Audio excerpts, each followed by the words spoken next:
In this video, I'll show you how to withdraw money from Coinbase Wallet to Binance. Start by opening your Coinbase Wallet app and make sure you have the crypto you want to transfer available in your wallet balance. Next, open your Binance app or website and go to Wallet, then click Deposit. After that, select the cryptocurrency you want to receive, for example USDT or ETH, and make sure you choose the correct network, such as ERC20, BEP20, or the network supported by both wallets. Now copy the deposit address shown in Binance carefully.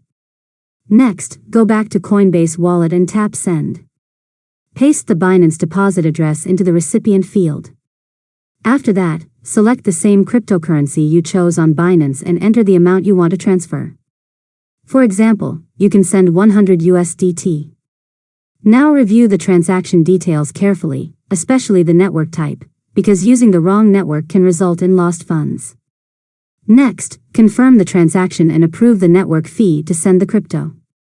Finally, wait for the blockchain confirmation.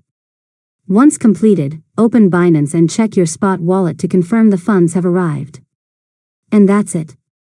You've successfully learned how to withdraw money from Coinbase Wallet to Binance. If you found this tutorial helpful, make sure to subscribe to Learn Mode Lab for more tutorials.